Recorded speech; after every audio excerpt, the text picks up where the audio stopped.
will be able to take advantage of the opportunity of education and higher education particularly, but to be able to have the resources to know what to do, how to do it, how to get there.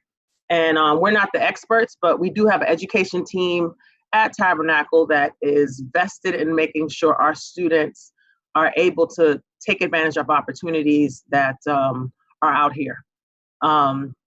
So we have a list of colleges and universities that will be joining us, but we also have an expert in the field of education regarding higher education, and making the information that he will be sharing with us today is going to be something that I hope that if you haven't heard it before, you might get a different vantage point on what you hear today. But most importantly, I hope that it will be able to give you some insight on how you can help your child or your niece, your nephew, your neighbor, children that you know, children that you're aware of, if you're a teacher, children in your classroom, to maybe take advantage of higher education. So before we get started, I want to allow Marlene, who is part of the education team, if Marlene can come on. Marlene's going to pray for us, and we're going to begin with prayer, and then we're going to get into the program. Good evening, everyone. Let's just bow our heads for a quick word of prayer.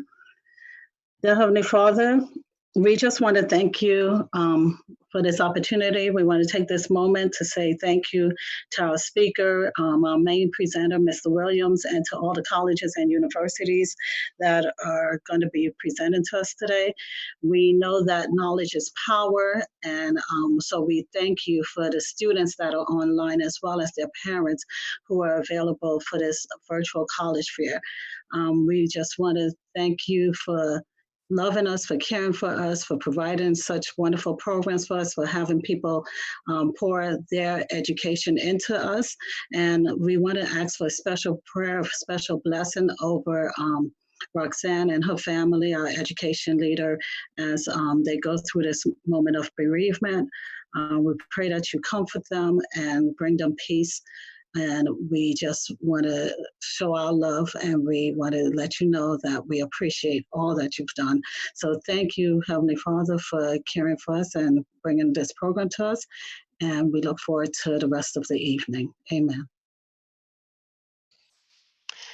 Amen. Thank you, Marlene. So where am I?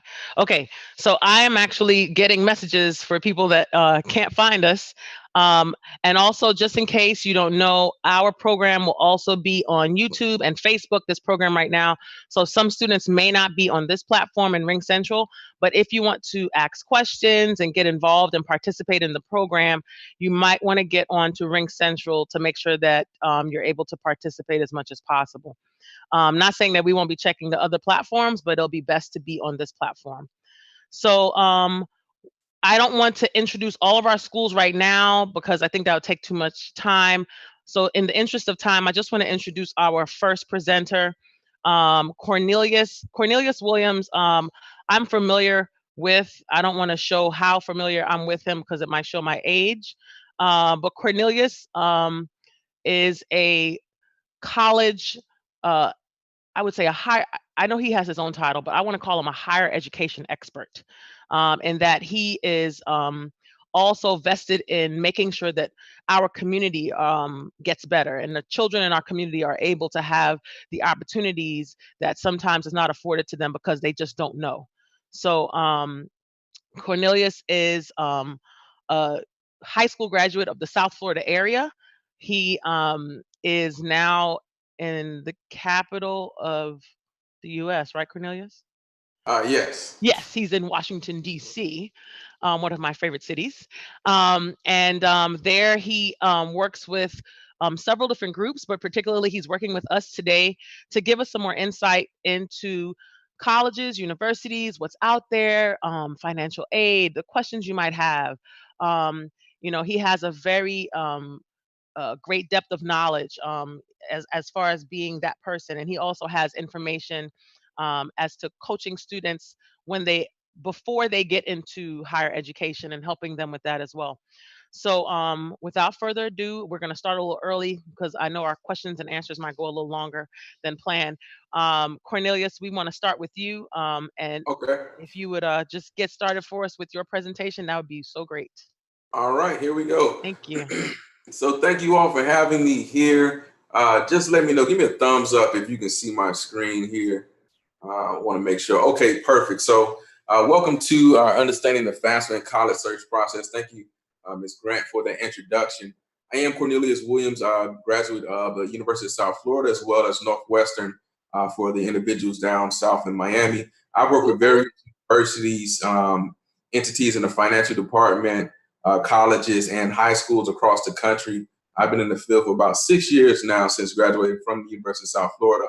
And I have a passion for spreading the knowledge because I do believe that knowledge is power. Not only the knowledge about going to college, but also financial knowledge and the literacy piece of it. So what I want you all to do today is, I won't have direct access to our chat, but Miss Roxanne, if you do see any questions that pop up or anyone has a question on the Ring Central, Yes. please do stop me and let me know. I will Absolutely. have a question session at the end. Sorry. I said absolutely, we'll do that.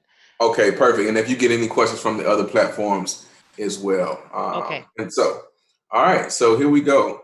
So the first question I always ask students when they're thinking about their education is for parents. The question I will ask you is, which way are you headed, or which way were you headed when you were in high school? And so if everyone could take a step back to their senior year of high school, even our junior year, and for our individuals in middle school, which way do you want to go? And right, so some may say university, apprenticeship, college, workplace, community living. Some want to be entrepreneurs, right? And so what I really just want you all to understand is that the possibilities are endless in wherever you want to go. Whichever route you choose, you can always get to that land of success. And so once you make that decision on where you want to be at in the future, then start making those steps to plan out how do you get there. And so, but today we'll be focusing on the college road, right? And how do you get to where you want to be in that perfect college and finding the right fit for you. And so one thing that I like to do, it's a small activity that we won't have time for tonight, but if I could have you all to take a photo of this for my students and parents, when you ask yourself, how do you find the right college for you? There are over, I think, 4,000 colleges and universities right now in the United States. And so I understand that college may not be for everyone, but there is a college for everyone, if that makes sense. And so what I always have students do is, one, you want to think, then you analyze, and then you compare. And so what you do here is you think about what's the must-have for you at your college. I know we have a few universities and colleges here with us today, and this is something that they all have done. What do students want from our college, right? And then from that, you analyze. So in each category, these are how colleges are broken down. These are things that most students rely on or look at when they're choosing a college: the academics, the housing, the campus life, and then the extracurriculars. Okay, and so what I want you to do is choose 4 topics out of each of those categories, right? The 4 top choices that you want, circle those, right? And then when you go into your college search process, or you may even have already applied to a college, right? Look at that college and see, do they have these things that I am looking for, right? And do they do not? What are you willing to give up, and what are you willing not to give up for your college search? And that's how you find the perfect college for you all, okay? One thing that I always circled when I was looking for colleges was price, all right? No matter what the school offered, the price had to be right. And so that's why we're here today, kind of talking about the financial aid piece, but also what are some other options when you're looking at colleges and universities. Now, one thing that there is a downside about, and I'm going to do a little quick true and false, but it's all over is about community colleges. I don't know what it is with us as young individuals, but when we hear community colleges, sometimes it's like a negative thoughts come to your mind. And individuals like, I don't want to go to community college. It's not for me.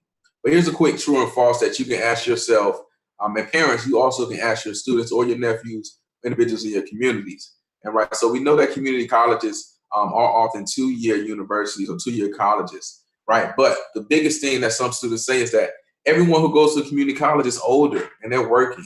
Right? I don't want to go to school with my grandpa, AKA my aunt, right? But that is incorrect.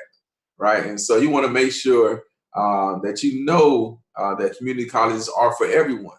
Now, there are students who are in high school and community colleges, and there are students who are professionals, right? And coming back just to learn different courses. And so that's the same with universities, but more or less at community colleges. So get away from that mindset of that there will be older students, there will be individuals in your age group, and it's a good experience. But the main thing for me that I always preach is that it's a good education for a cheaper cost, okay?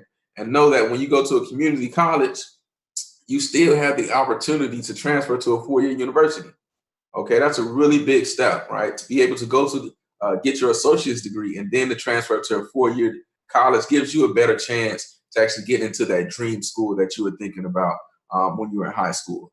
The other piece is flexibility for that, whether you have a job, whether you want to go to school at night. A lot of universities offer that as well, but community colleges are known for that, and they build their classes and structure around that piece.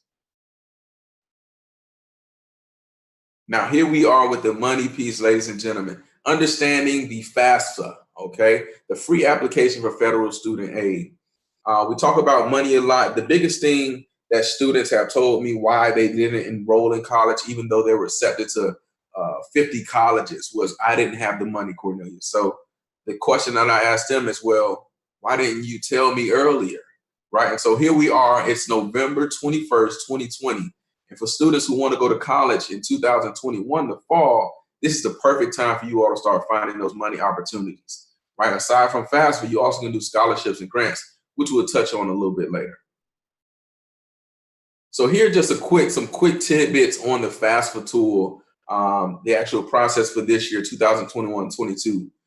Males, a lot of times my male students or individuals who identify as male don't select selective service. If you select no, that you do not want to sign up for selective service, you will not be able to receive financial aid from the federal government. So males, in order for you to receive financial aid from the federal government, you must select yes to sign up for selective service. Okay, and selective service is for individuals from 18 to 26, I believe.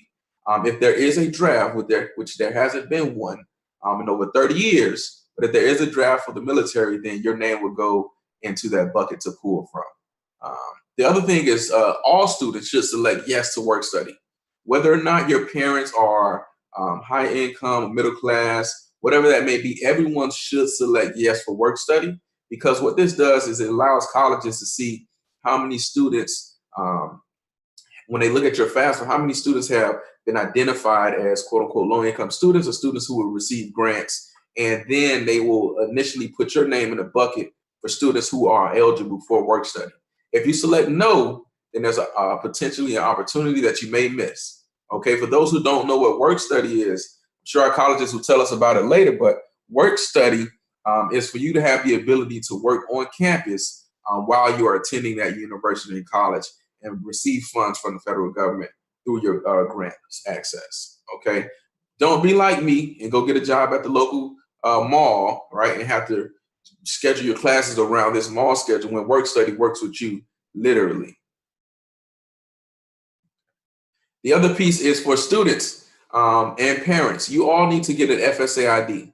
For each family household, parents, if your student has if you already have students in college, then you do not need to go ahead and get another FSA ID. You can use that same FSA ID. But students, all students who are applying to college need to get an FSA ID to complete the application. Some students ask me, do both of my parents need the FSA ID? No, both of your parents do not need an FSA ID. Only one parent who will be signing off on your application. The other thing is, which tax return do I use this year? And this year, you all want to be able to use your 2019 tax return. Okay. Now, if your financial situation changed from last year to this year due to COVID, what you want to do is still use that 2019 tax and then contact the financial aid department at the schools that you or your students have applied to. And what they'll do is they'll be able to help you all out with the next steps and how do you amend that FAFSA form, update it, and what steps do you need to take so that your income reflects what is happening now. And then this is a video. So if you need a step-by-step walkthrough on how to complete the FAFSA, you can simply go to YouTube and there will be, I have a question. Okay. You can simply go to YouTube and search 2021-22 FAFSA walkthrough. Okay, if you're attending school in the fall, for students, my students who are going to first-time graduates in high school, you are going to choose the 21-22 FAFSA. Okay, for those students who are athletes out there that are going to early enroll, you want to choose the 2020-21 FAFSA as well as the 21 and 22, because you'll be most likely be starting school in the summer or the spring.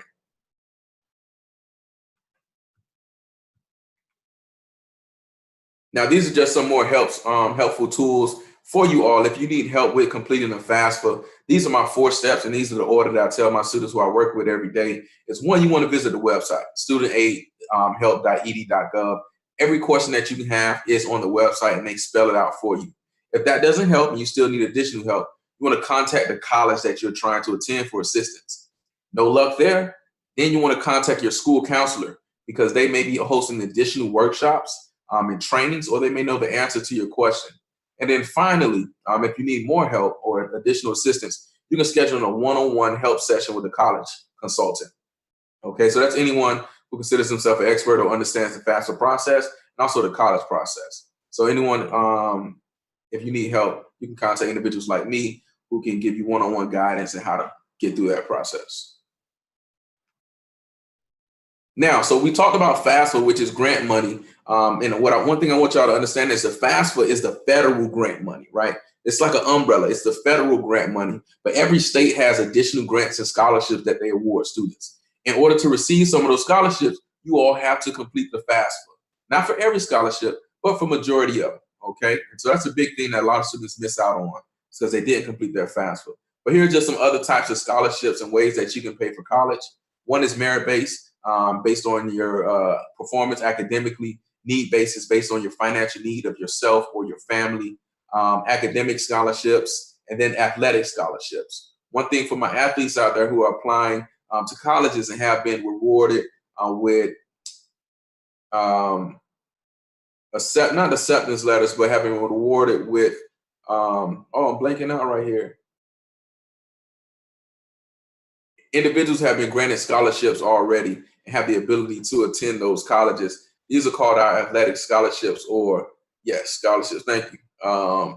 Athletic scholarships, different things I've been awarded to this school. You want to make sure that you fill out your FAFSA because these individuals need to complete FAFSA in order to receive those funds from that college.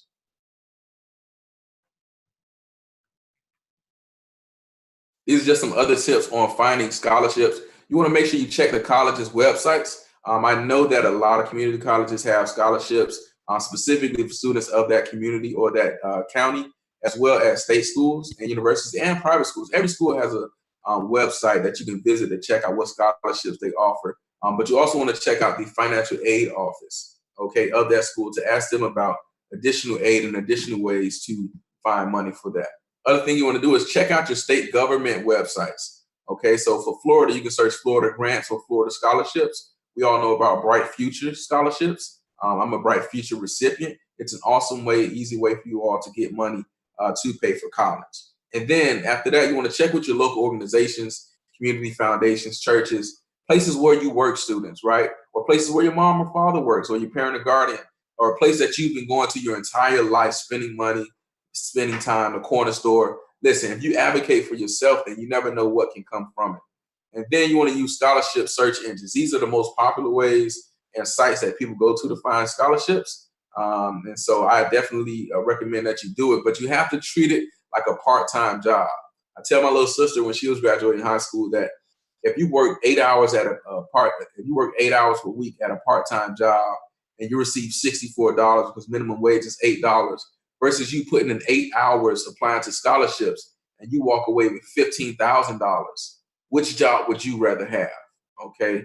And so that's one of the other big things that you all want to recognize that you can do. The other thing is, y'all, Google is going to be your best friend. Y'all search Google for everything. I know when I don't know an answer, I go straight to Google. Google, what's the answer? How do I do this? Do the same thing for your scholarships, okay? These are just some places to look, some of the most popular places that my students use and search. When I was talking about the FAFSA and grants for Florida, OSFA, Office of Student Financial Assistance, Great website to find grants for Florida. FastWeb is also a very popular one. If you're going to a HBCU, UNCF, you want to make sure that you all look into that. College Board, scholarships.com, College Greenlight, just a few of the places in which I recommend you all look. Here are just some other ones. CollegeNet, MyScholarly. Now, MyScholarly is one of the only ones that you have to pay for. I believe it's an app, but I know and I recommend it because it's very easy to use and it's very, what I like to say, personalized when in your scholarship search. But you can get around paying for it and use other websites. But if you want an app, kind of using that, definitely something I recommend. And then remember, students, you all have the ability to search and use, if you're a minority, search for scholarships and things like that. I'm considered a short male, so I search scholarships for short males, okay? And I hate to say it, but I did not qualify. But hey, whoever knew that it was a scholarship for individuals who are under 5'7", right? And so you just want to make sure that you all search for these different scholarships. Put the time in, y'all. It'll definitely pay off because all the money you get for college, some of it may recur year over year, and some of it may just be a one-time drop for you to use in your college freshman year. And when you have too much money for your tuition, room and board, and everything else, y'all, it's called a refund check. Okay, one of the best things about going to college is you can receive a refund check. All the money that you put into scholarships and time can pay you off and pay you back, okay?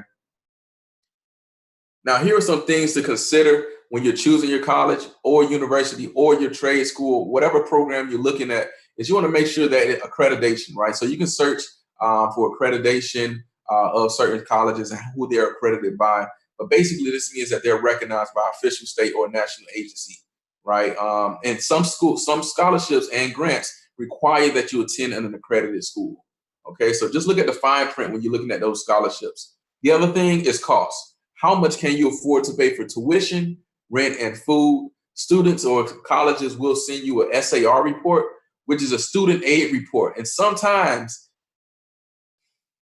they will leave out certain things because say you didn't choose that you wanted to stay on campus, right, on your FAFSA, or you didn't choose that you wanted to do work study, right? And so what they will do is they sometimes will leave out certain things or aspects that you didn't include. And so what you want to make sure that you do is make sure that you understand everything that the school encompasses and what the cost will be. These are just some tuition costs on a high level. And I got this information from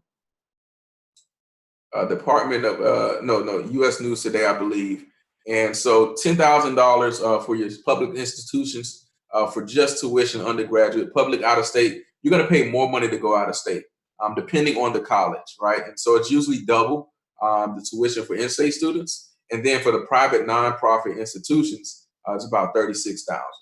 Okay, so make sure that you look at the cost of the university, because a lot of private institutions may give you more money. You may receive more scholarships and more funds, but then you look at that bottom line, students and parents, and you want to compare, right? How much will it cost me to actually attend this school? And then multiply that by 4. How much will it cost me for this degree? Okay. These are just some things. Continue federal or state grants, money you do not have to pay back, free money. Now, these are talking about the loans now. The subsidized loan, the direct subsidized loan, is based on your financial need. And it doesn't accrue interest until you graduate. That's a huge key, okay? It doesn't accrue interest until you graduate versus that unsubsidized piece, right? So a lot of us have to take out loans in order to complete our education, but you want to be smart about the loans that you take out. An unsubsidized loan is not based on your financial need, okay? But a school will let you know how much you can borrow based on the cost of attendance and other things that you're receiving. Now, the one thing about this is that as soon as you take that loan out, the next day, interest starts to accrue on that loan, okay? Now, parents, we have a Parent Plus loan or a Direct Plus loan. Now, these are credit-based, so based on your credit report, credit score, and they're unsubsidized federal loans for parents, okay? So you always hear about that Parent Plus loan. You can take out one of those, but parents, be sure that you understand the consequences or the what happens when you take out one of those. You definitely can talk to your financial aid institution at the schools to get more information on that as well. Now, for the private student loan students, these are what you take out personally, but you have to have what's called a cosign. So someone has to also sign off on it who's your parent or guardian or someone else who has credit, established credit already, to ensure that you can get that loan. Private student loans are one of the most popular loans that students take out. They're really easy to get, but you have to be really careful about which one you choose, okay? So make sure that you seek out advice on which one is best for you if you need to take it. And then last but not least, just talking about how to survive in college. These are some tips that I personally believe matters to all individuals, whether you go to a school, which is a private, a public community college. But the number one reason why students drop out of college is because they don't ask for help, right? Or don't finish college. They don't ask for help. Please ask for help, okay? These individuals are at that school because they love education, they love students. So be sure that you ask for help, whether it's from your peers or whether it's from the individuals who are working at the university or in your community. Ask for help. If you need help, you can ask me. I'm willing to help you, right? Number two is get involved on campus, right? One thing about campus is belonging. I know at Broward Community College, they're working with an organization called Peer 4, who I work for, and their big thing is about how do we get students to feel like they belong on campus. And so you want to make sure that you get involved so that you feel that you belong there, okay? And that's a huge thing. The other thing is that you want to write when your assignments are due on a calendar. Yes, the Peer 4 peer leaders, okay, Tron, I see you. And so one thing that you want to do is make sure that you write your assignments on a calendar, okay? You're going to write your due dates, everything on the calendar, whether it's in your phone or whether it's on the wall, wherever you place it, whatever is best for you. Make sure that your assignments are written on the calendar. And the other thing, create a schedule. Balance is key, okay? Too much schooling can be great, but you want to make sure that you balance that out so that you have a successful and a balanced lifestyle, okay? Not too much social life, everyone. I don't know if they still think this, but college is not all about partying. That is not what it is. It's a lot of self-discovery, but it also is a lot of responsibility. So make sure you have that balanced life so that I don't see you, like I see a lot of my students go to college, and I'm sending you away with gift bags, and then I see you in January back in the community, which is not bad, but what happened, right? They didn't have a good social academic life balance and kind of got away from them. Your freshman year is going to be one of your most important years. It's just like high school. When you get in there, establish your GPA, but also establish some norms for yourself. Another thing that I personally didn't do well, y'all, in college, and I'm just being honest and transparent, I didn't take advantage of my professor's hours, office hours. Please, even if you're passing, go to your office hours for your professors. You'll learn so much from the individuals, and you will need them once you become a professional as far as recommendation letters and also guidance in your professional life. And then make sure that you check in with your academic advisor at least once a semester, okay? Whether it's email, phone call, or in person, make sure that you check in with them and ensure that you are in alignment with what you want to do and how do you graduate within 4 years.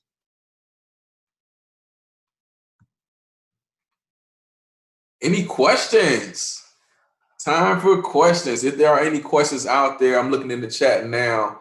I can answer any questions that anyone has. For my colleges that are on, any other pieces of advice that you all would like to offer to the students, definitely is the time. And then I just want to provide my information right here.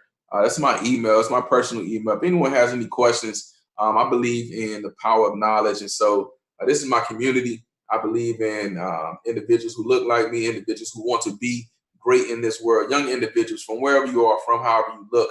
I'm willing to help you if you need help. And so if you need help, you can send me an email, or if you'd like to schedule a one-on-one meeting, please use the following link in the description of your link to make sure that the one-on-one meeting is a discounted rate, aka free 99.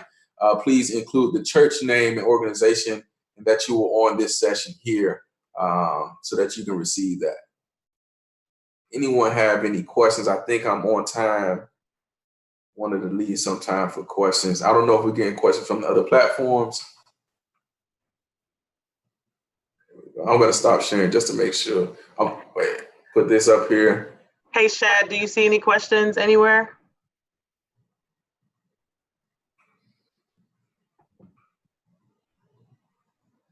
And while we're checking that, just so you all know, full disclosure. So I know Cornelius because I was a teacher in Miami-Dade County Public Schools. And to make it even more disclosure, Cornelius actually helped encourage and guide my own daughter who graduated this past year from high school. And she's at a community college right now in the honors program. So Cornelius is, when he's talking from real experience. And that's something I highly respect. I know y'all see the grin on my face, but I can't stop smiling because I'm so happy that he's here to share this information and give his expertise. It is so great to see one of the young men come from our community to be doing what he's doing right now. So I'm superbly, extremely happy right now. Thank you, Cornelius, so much for doing this. You don't know how happy I am right now. Roxanne, you have one question. We do have one question. You have a couple of questions now. Oh, I have a couple. Good. Is there a difference between the CSS profile? So they are not different. They're both, thank you, Tron. Tron let us know. We got some other experts in the building. Thank you. Say they're both financial aid applications. FAFSA with the federal aid CSS profiles assisted, offered by the state and the school itself. So just like I told you all, FAFSA is the umbrella, right? Federal government, they cover every state. They give money no matter where you go. You just have to apply by that state deadline. The CSS profile is also additional financial aid offered by several schools. And so what I always say when I talk to students about the CSS profile is if you think about how do individuals attend colleges who are quote unquote not low income, how do they get full rides and things of that nature? A lot of times it's through CSS profile. The other thing that you all should look into if you want to go to school for free is financial need colleges. So colleges who offer financial need, a lot of the Ivy Leagues will offer you a full ride scholarship if you show financial need and if you are accepted into that school. But there are a plethora of other schools who do the same. And so just search financial need colleges and you'll be able to see those schools and who they offer. I have one student who went to Bates College. He paid $33 his entire 4 years of being in school. And he paid $33 because he wanted a clicker. Okay. And so you can go to school for absolutely free. So where were you when I was going to college? I'm just saying. Marlene, he's a baby. He was not around when we were going. Yeah, so I graduated in 2014, y'all. So I am fresh out, but I do feel I feel. Cornelius, hush your mouth. Well, you are a baby. He is a baby. Just so y'all know. Yes. So thank you, Sidoni, for that question. Yeah, Tron also mentioned the Black Common App. Black Common App, yes. Common Apps, if we don't already know about them, these are applications in which you can apply to a multitude of colleges at one time for one set fee. Your school or community may offer the Black Common App for a reduced price, but I definitely highly recommend it if you are thinking about going to a historically Black college or university to apply to the Black Common App. Mm-hmm. And then the other one that we didn't mention was the Common App. Right. You can apply to additional schools as well. And isn't there the Florida Common App now? I don't know. Somebody told me there's one for the state. Certain states have them, and I saw one for Florida the other day that had all the state schools, and it also had some other colleges and universities on it. I don't exactly know. I mean, if it's useful, but I did see something with the state of Florida, and it had a bunch of state schools on there and some other schools as well. I don't know if that's still a thing. I want to say I saw it last year. Like I will definitely look that up. 2019. It was 2019 for sure. Yeah. Yeah. Okay. That's so it's through the Common App. I see it here. It's through the Common App, but you can do it by state. So you can. Okay. Yeah. So certain Florida schools, pretty much all the Florida schools use the Common App, so you can select those schools within the Common App. Okay. Okay. Oh, and thank you, Tron. So he also mentioned you can explore it by state as well. Okay. So yeah, that's okay. I thought you put me on something. I was like, okay. No. I saw something last year. It just had a bunch of Florida schools, and I was like, is that an application just for Florida schools? And they were like, not really. So I was wondering if there was a common app for Florida as well. But okay, because I know we have students that are not in Florida that's on here. So that's a good thing. All right. So any other questions? Any other questions anywhere else? This was a lot of knowledge. I did not know about a short scholarship, Cornelius, you put me on to something there. Not that I would ever be able to apply. You know, Hey, sorry. there are a lot of scholarships out there for our individuals seeking their doctorate degrees. Oh, really? Oh yeah, oh yeah. Ain't too late, but okay. It's a lot of free money. We still leave about I think it's over. It might be 100 million, 10 million, might be $10 million every year that we leave scholarships every year, or more than that. Wow, that's bananas. So I'm sure if they have short scholarships, they have ones for tall too. They should have had some for tall women. I would have got one of those. Oh yeah. Okay, that's good to know. That's really good to know. But I just put my email in 20 million in the state of Florida. So wow. Yeah. I know it might be over 100. I feel like it's over 100 million in the country. I know it's not a billion, but we leave so much money out there as far as untapped money every single year. And the money is tied to students who need to go to college. So they can't do anything else with it. And so that's why they continuously cutting money in the educational field. But we're not here for that. But I just want y'all to have the knowledge. Get this money, because if you don't, they will take it away. And for those coming behind you, you want to make sure they have all the opportunities and things like that. And so I hope, I hope this is recorded and will be sent out to you all. But definitely, if you need to contact any help, you can reach out to me, CorneliusWilliams1914 @gmail.com. And I'm going to work with you one-on-one. Thank you so much, Cornelius. This was so helpful. This was a lot of information. And I'm sure when we do this again, we're talking about doing something in the spring. And of course, we wanted to meet in person and have an all-day affair like we've had in the past. But because we cannot, due to the pandemic, we are going to continue to still try and push our students to get to the next level. And for parents, guardians, big sisters, big brothers, friends and neighbors, remember that this is not something that starts in high school. This is something that can start as early as elementary school, to have those conversations and make these conversations normal, to talk about college, to talk about how important higher education is, to talk about the impact of having a degree versus not having a degree and what you will make over a 20-year period. Those conversations are really, really important. And I think the more we have them, the more comfortable we get, even if our parents did not attend college. And looking at a lot of my colleagues and friends that parents did not attend college, but they deemed it necessary for us to go and to pursue. It became a normal conversation. And even with my own children, making sure that we have that conversation from kindergarten. Where do you want to go to school and why? And do you like this school and why not? So the information that Cornelius presented really is going to help us have those conversations more with children in our community, children in our church, making sure that they feel comfortable about having this conversation. Because if we really look at it in our communities, it's not the most comfortable conversation because it's not something everyone feels like they're experts of. And it's never too late. So for everyone that wants to attend university, wants to attend college, wants to get some higher education, it's never too late. And I think by what Cornelius presented, we definitely know that there's money out there for everyone. Everyone. When I see people going back to school, I know when I was in high school myself, my mother was going back to school. So it's something that you when you see people around you doing it, and you can really understand the impact it can have on them and their career and their life in general, the benefits. So I think that's really, really important to know.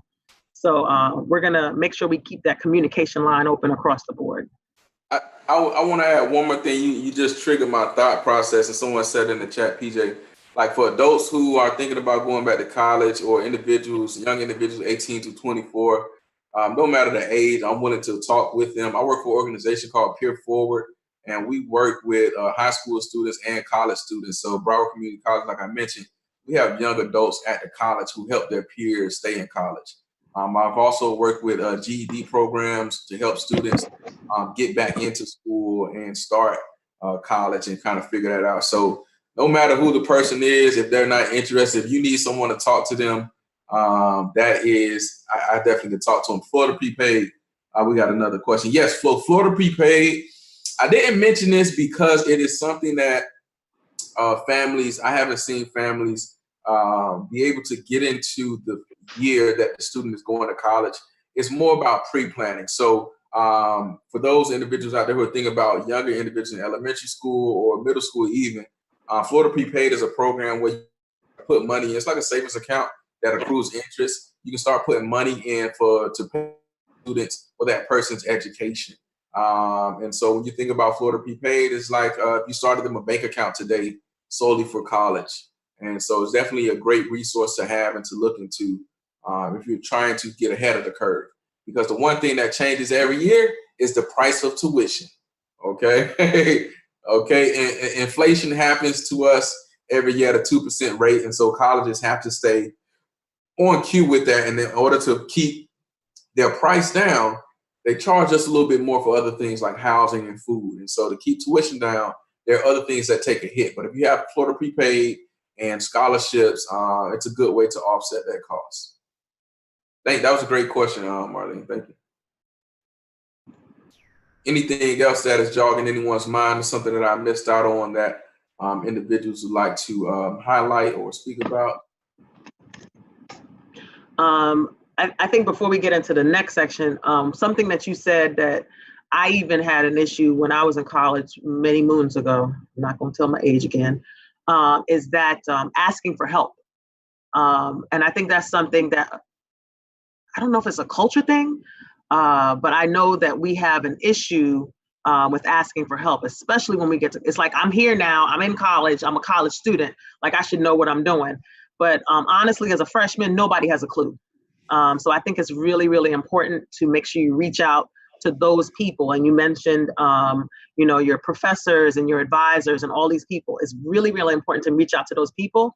And when you made that point, I was like, that needs to be a t-shirt, a poster just by itself. Ask for help, making sure you're reaching out to people that may not be experts, but at least they know more than you do, especially when you walk into a campus and especially if you're at a big school where you don't even know directions to the bathroom, much less, where's your dorm from the bathroom. So it's really important to have that, to create those connections very early so that you feel like you belong in that community. Because we talked about, the retention and the freshmen leaving or ending up back home, which happens to all of our students way too much. We have two more questions. That was a great, and I do, I hate to say that it is cultural, but I do see that a lot in our culture, but I also see it with minorities in general, right? Yeah. And so individuals who just, we're a little bit behind the curve. We don't like to ask for help. It's a pride thing. But y'all, if you have somebody you're close to, and that's the reason why I work with Pure Florida, is because the first person that a student goes to ask for help is their friend. And if your friend has the wrong information, then y'all both are chasing tails, right? And so you can ask your friend, it's perfectly fine, but fact check your friend, okay, and ask for help in addition to that. And so, that's just one thing. Marlene had another question. How soon should you begin touring colleges with your child? I would say as early as they are able to comprehend higher education and what happens after high school. So you go to middle school, they already thinking about what high school they want to go to in middle school. And so as soon as they start to think about that, okay, what college do you want to go to? And the biggest motivator for students to see that college is to actually go. I can tell you all, growing up in Miami, I had never stepped foot on Florida Memorial University campus until I was a senior, right? And I hadn't gone into the community colleges until I graduated high school. And so even though I went on college trips, sometimes we just skip over where we are in our community and we venture out. And so as far as you can, as early as they can go, maybe they have a cousin. I visited a cousin at University of South Florida in middle school, and that kind of was like, oh, South Florida is Tampa? Like, what is that? I've never heard of this college, right? And so you would never hear about university. So you just got to get out there and explore it. The good thing about COVID right now is that a lot of colleges are now switching and offering virtual tours. And the virtual tours are so realistic, like you literally can go around the campus with the click of a button. It's not being there, but you can see it. And so that's something that you also take advantage of. Yeah, I know Devon is here from the University of South Florida, and I was shocked with that too when I got to high school. I was like, I thought University of South Florida was somewhere around here, and then when I heard it was in Tampa, I was like, how? And I only went to Tampa to go to Busch Gardens, so I was like, where's that? And so that's when everybody figured that one out. Quick plug: University of South Florida is 2 miles away from Busch Gardens, You too can be a bull. Just had to put that out there. Go Bulls. I think he likes that one. Yeah. But and then the other question from Sydney. Hope I'm saying that right. Do colleges consider Sidoni? Okay. Do colleges consider your major if you declare a major on your application during admission? Absolutely. Absolutely. Absolutely. I declared. I did not declare a major. I went into college undecided. I was then put on the wait list. I was denied by the University of South Florida, and I took it on as a challenge. And so you're gonna accept me. Why I'm great, right? And so you have to believe in yourself. You believe in yourself, even if you get that denial. Reply. If you want to go to that college, advocate for yourself. Okay. What I did was I had to rewrite my personal statement and submit that with new test scores and things of that nature. And they consider my application. And so yeah, please do. Place your major if you know your major, because what they do is they cap off acceptances for certain majors.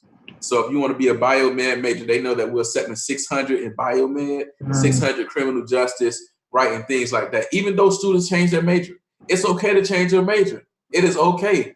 It is okay. I didn't have to change my major because I didn't choose one, but I have friends who changed their major 5 times. Yes. Right, in college. My God.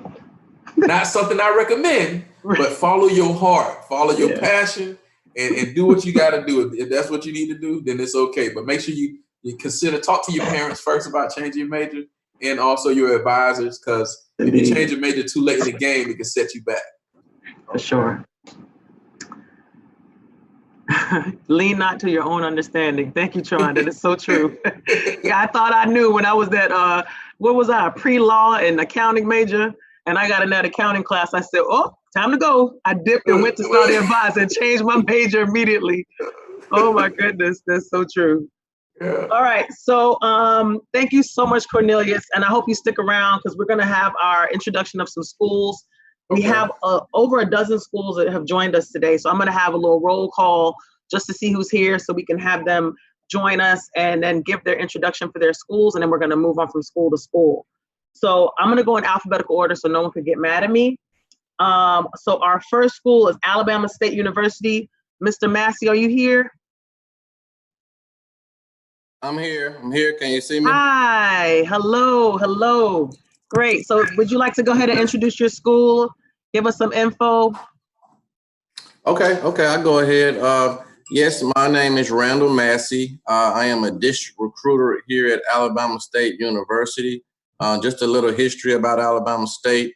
We were founded in 1867 in Marion, Alabama by 9 freed slaves with only $500. So it was because of those 9 freed slaves and the $500 that they came up with that we were able to start this institution. We started off as a teacher's college, which means when we first opened, you could only attend Alabama State if you were seeking a degree in education. Now we offer over 62 degrees, ranging from business administration to pre-health to, of course, education is one of our biggest majors. Criminal justice. We have a new forensic science department. So if you're in the CSI and things of that nature, it's something cool, something you would enjoy. We are in the heart of Montgomery, about 5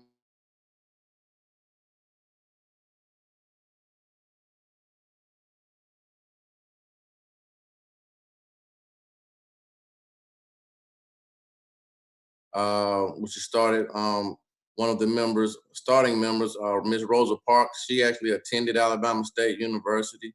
Dr. Martin Luther King and Coretta Scott King, they actually hid out at some of the dorm rooms on campus. So we got a lot of interesting and cool things about Alabama State. We have about 5,000 students enrolled. So we're not a humongous school, but what we like to say, we're small enough to know you, but we're large enough to grow you. Okay, we have a 20-to-1 student-teacher ratio, and we would love to have some of you guys come and apply today. We are waiving application fees for any of you. We are waiving test scores as well up until the 2021 school year. Some other good things. We have 3 different ways that you can attend campus right now. You can attend campus 100% physically online. You can attend 100% in person, or you also can do a hybrid, which is 50% online or 50% physically on campus. So you can do 50-50 online and on campus, okay? To apply for scholarships, you must be admitted into the university first. We are admitting without GPA, without test scores. It's a conditional admit. So you can be admitted with a 2.0 GPA. You're a conditional admit. You will have to take a test at some time. It might be a placement test. If you don't take a SAT or ACT test, it will be a placement test just to place you. Once you're admitted, you can apply for scholarships. The scholarship portal is open right now. It's open from October 1st to February 15th. You don't want to wait until February 15th because we are on a budget. When the money runs out, you know, the scholarships run out. Okay, so you want to be first come, first serve kind of situation. Once you've been admitted, you can also apply for dorm rooms, a $250 non-refundable deposit. Freshman dorm rooms do tend to fill up fast, but because of COVID, it's not as fast, but they are still coming. And we are a mass mandatory campus as well, with guidelines changing every day. So that's, you know, we just wanted to share a little bit of information with you from Alabama State. Again, my name is Randall Massey. And I'll leave my information as well. So if anybody wants to reach out and contact me at a later date, I'd be more than happy to assist you. Thank you so much, Mr. Massey. We appreciate it. And I know my daughter's best friend is at Alabama State, and she's having a wonderful time. They talk every day. So that's awesome to hear. Really awesome to hear. Thank you again. All right. And our next school, Andrews University, are you here?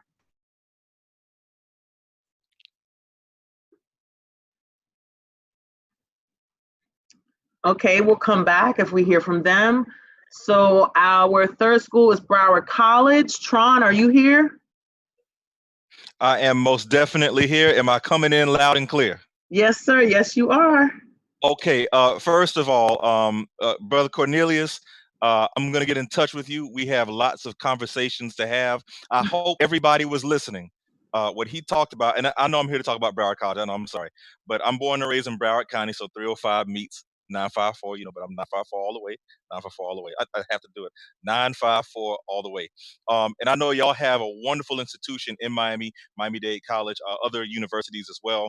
We have a gentleman's agreement. We don't really cross boundaries, but when it comes to just giving information, that's what I'm all about. Community collectivism. We need to work together as a team, as a people, you know, definitely. So a little bit about Broward College, and then I'll pass the floor, pass the mic. Some of the top earners in the state graduate from our community college with an AS degree and certain certifications, the top earners in the state. When it comes to our nursing program, we have a huge nursing program. We help our students pass the NCLEX exam with a 96%. Usually it doesn't fall any lower than about a 96%. So if you come into our nursing program, just be prepared. We're going to push you to the limit, but it's well worth it. And as you can see, we're in times right now where health science is beyond paramount. It's beyond needed. So a lot of students are pursuing the health science program, should I say. Our application fee is $35, but we do have one of the lowest tuition costs in the state at $350 per class, roughly. You might want to say $353 to be exact. But we offer millions of dollars in scholarships every year, and we have all sorts of financial opportunities. Get Real is an amazing program that we have on there. We teamed up with Job Corps. So if you are of financial need, and I'm talking about strong financial need, Get Real is one solution. Community Action Agency, which is located in Broward County, they help you pay for your Associate of Science degree, other certifications. We have a $10,000 avionics scholarship that we're giving. Actually, we're giving out 5 of those. So for those of you that are interested in avionics, 5 $10,000 scholarships are available. We have a Helios scholarship that's out right now. So if you want to go to Broward College and earn about 4 or 5 classes for free, We're offering about 20 seats in these Helio scholarship, in our Helio scholarship programs. We have a general Broward College application as well, and the general Broward College scholarship application. But I don't really want to talk about Broward College. I just want to go back to all that stuff that Cornelius was talking about, and I want to plug some more stuff. So if it's possible, if you can come back to me, I just have other resources to share. But BC, we're here, and we're definitely neighbors and partners with Miami-Dade College. So I'm here if you have any questions about Broward College. But I do want to speak on some of that other stuff because brother hit on some hot topics. Yes, he did. Thank you so much. Thank you so much, Tron. We appreciate it. All right, so our next in line, see, I went to school. I know my alphabets. Is University of District of Columbia here, UDC. Okay. Oh. Okay. I don't hear from UDC. Is Fayetteville State here? Fayetteville State. Lincoln University.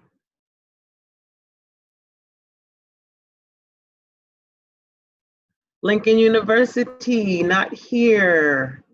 Okay. Is Oakwood University here?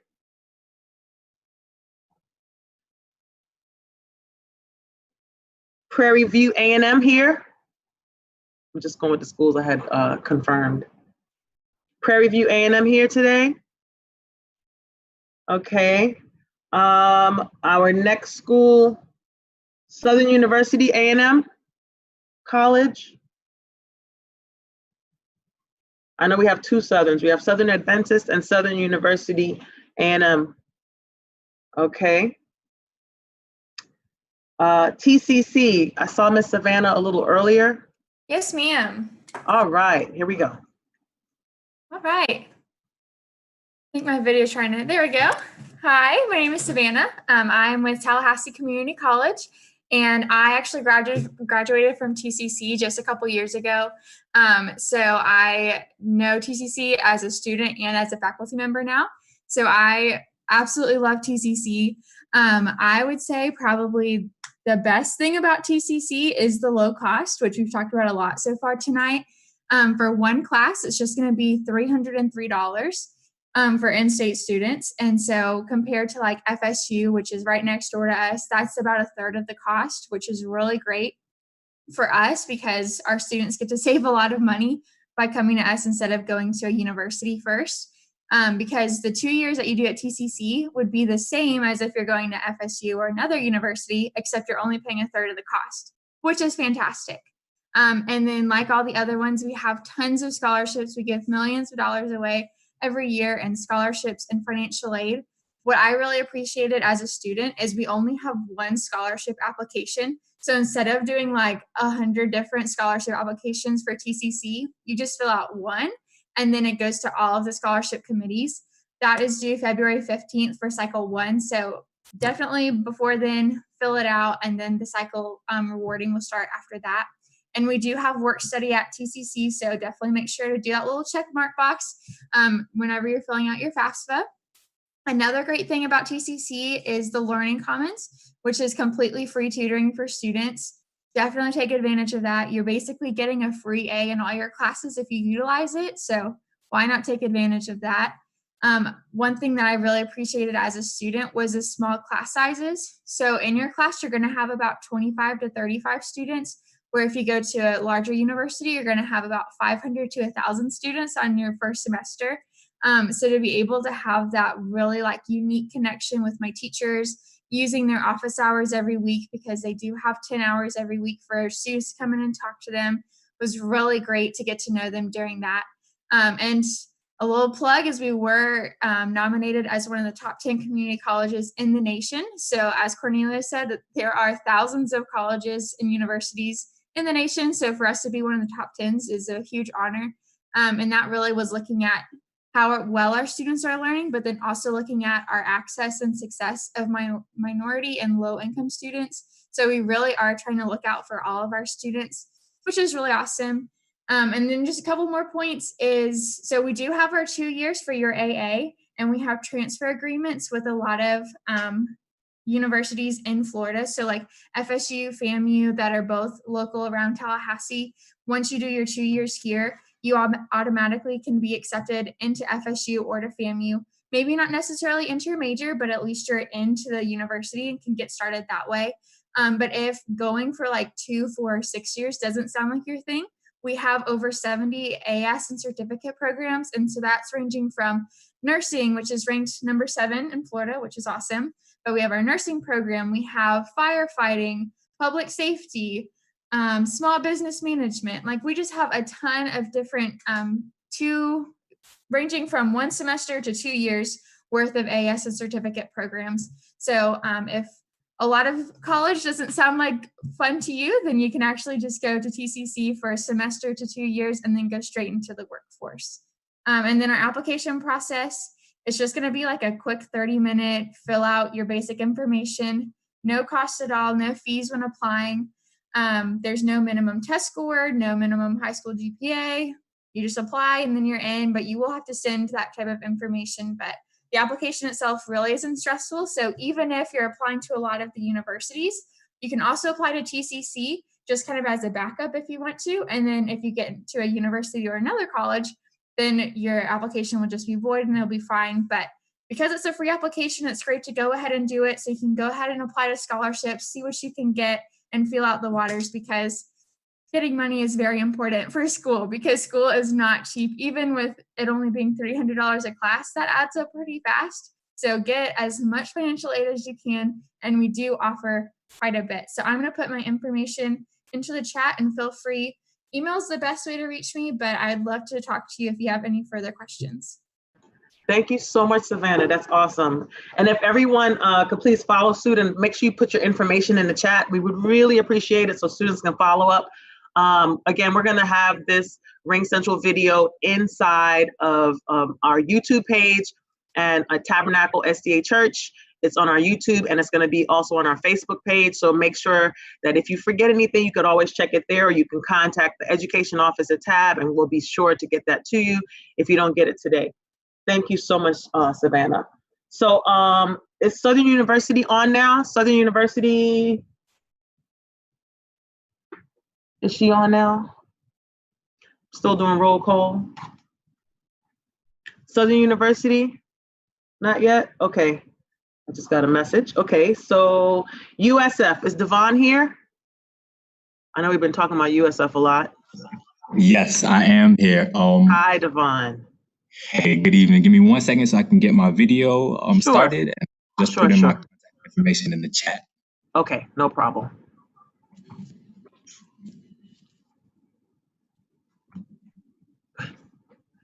All right, here we go. Good evening, everyone. My name is Devon Merritt, and I'm a regional admissions recruiter / advisor with the University of South Florida. First and foremost, I want to say thank you for inviting us this evening. Thank you for everyone who shared information thus far. It's been extremely informative, and then thank you all for joining and participating in this virtual college fair. I'm going to share my screen with you all because I will not go over 5 minutes, but I do have some brief information that I would like to share with you all. So please bear with me one moment while I get this set up.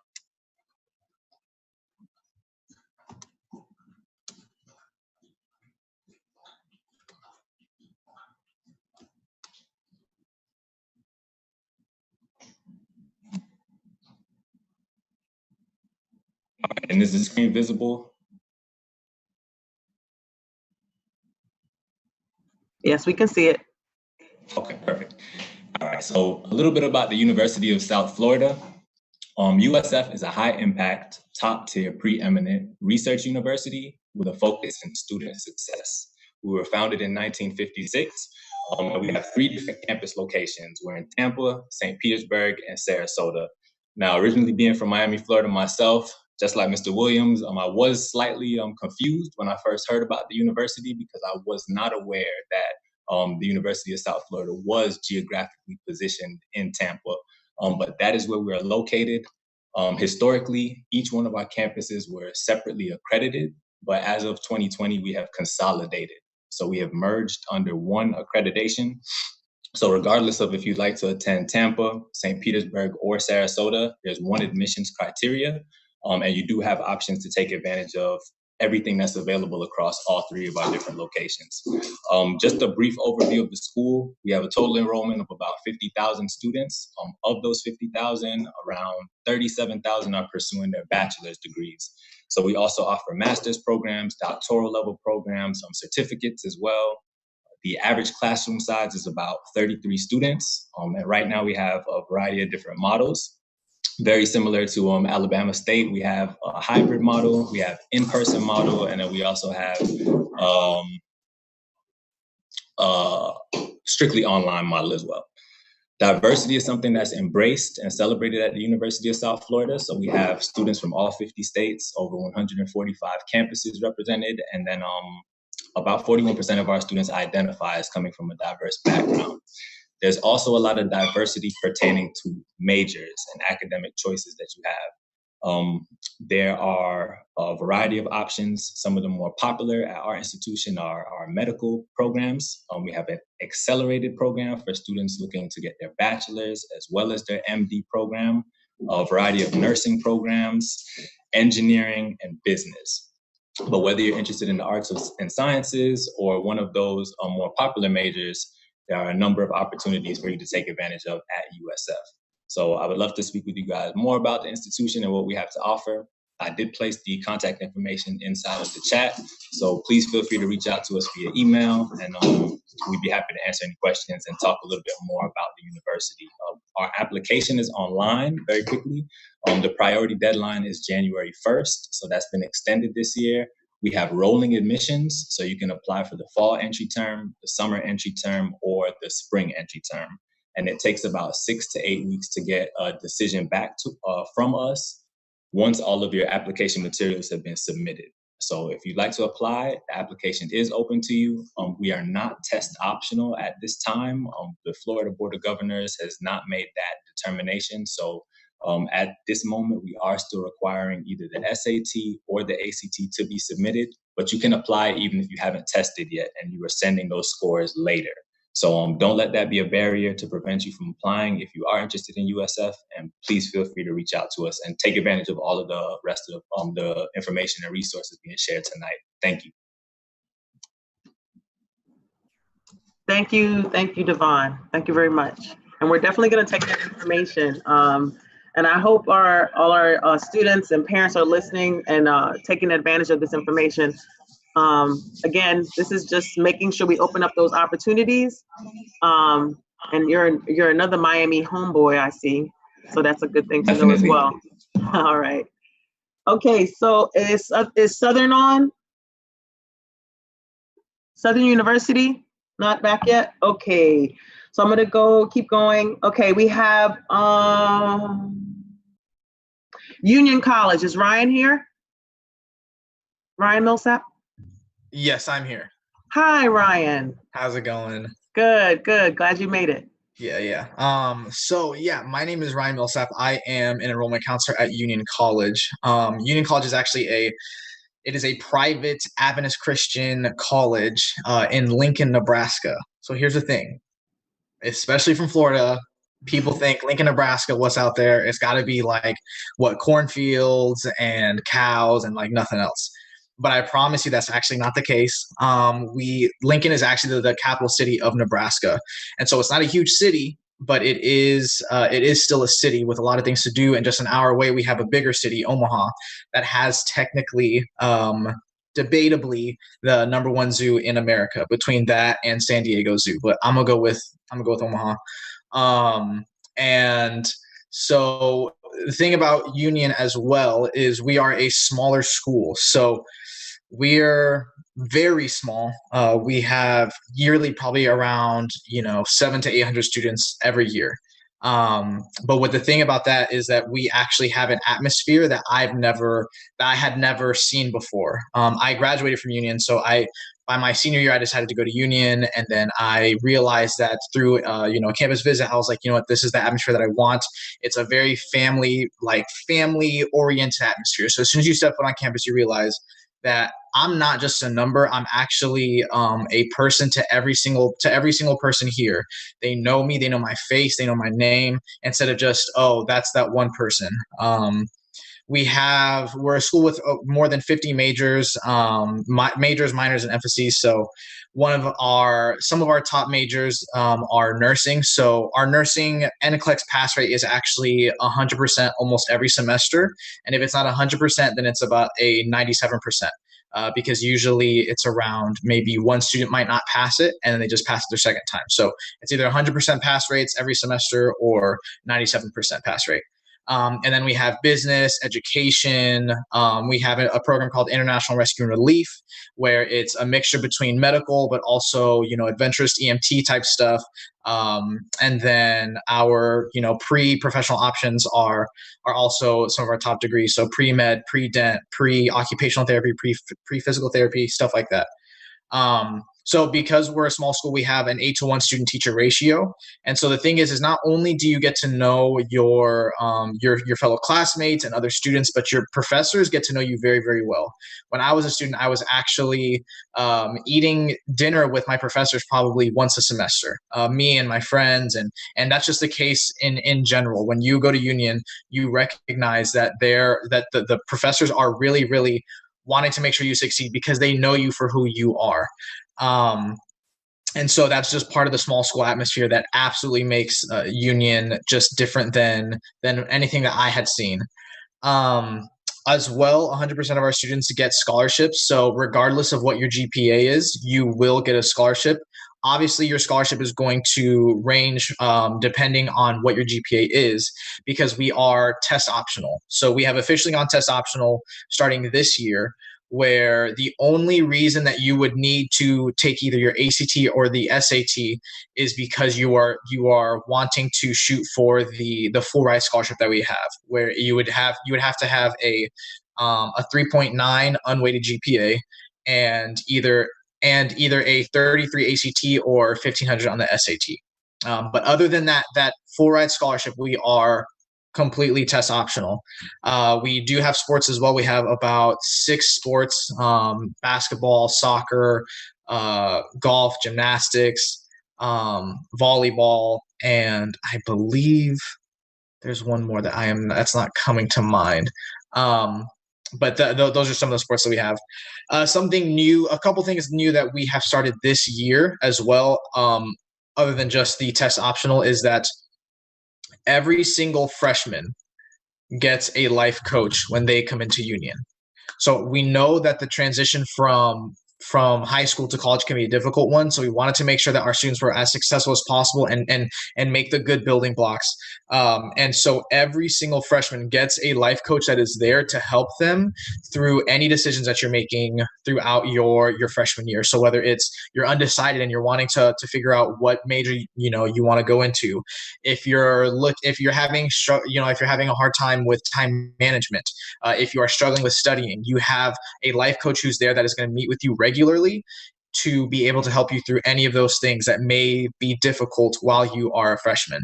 And then after that, then you'll be getting, your academic advisors and so on and so forth.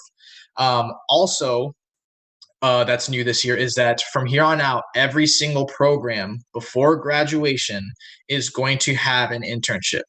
So no matter what program you go into, you will have an internship in order to be able, to graduate, you will do an internship.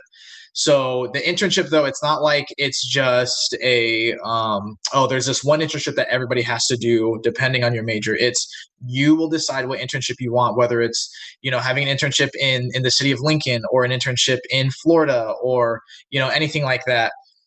But because Union's professors are so heavily involved and so focused on the success of their students, you will find that every single time that there's an internship, the professors are involved and that they are there helping out in regards to anything. So if you're wanting to go into this area for it or this area, whatever it is, you will find professors, academic advisors, life coaches will be there to help you with those internships, with finding those internships.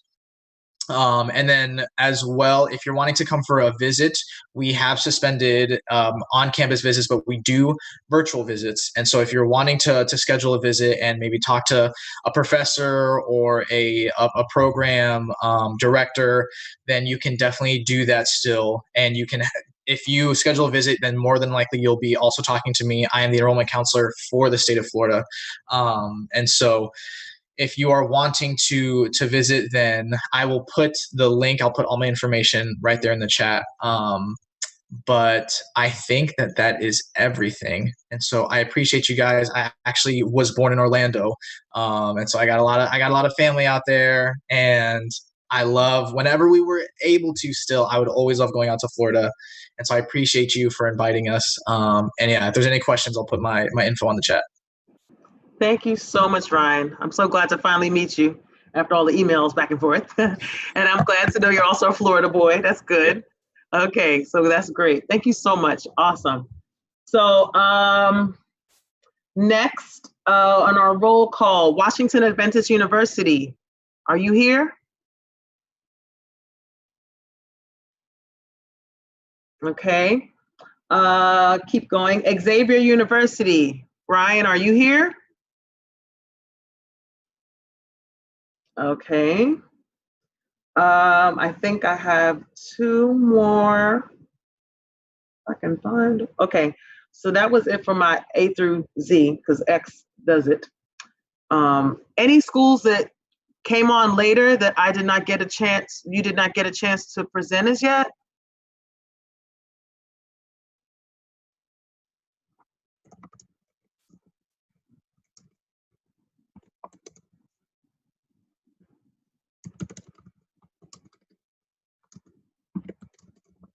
Okay. I'm getting a message that another school is coming, so just give me 1 second.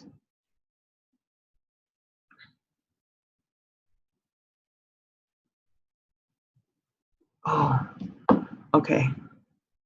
So give it 1 second. Wookie, can you tell me if anybody new has logged in?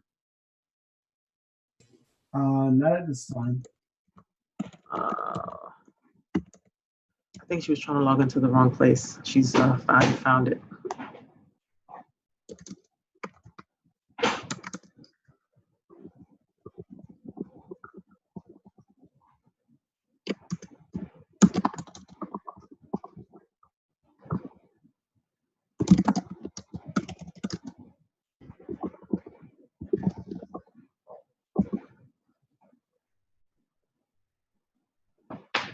Okay. Nobody yet? All right, so we'll just entertain any questions we may have for the various schools that we have. If you have questions for the specific schools, you can ask that as well. We want to make sure we open it up to everyone. I do have one more school that should be coming on shortly. Yeah, they're texting me, messaging me now. Okay, any questions that we have for any of the schools? And in the meantime, while you're thinking of your questions, parents and students, I'm going to ask Tron. Tron, you said you had something you wanted to touch on before we moved on, or as we got into the question answer period. If you could do that now. Where is he? All right, most definitely. So can you hear me? Yes, I can hear you. All right. So yeah, Cornelia said a few things that I just wanted to touch on. Excuse me, I'm watching an Uber right now. I had to set an Uber up for somebody.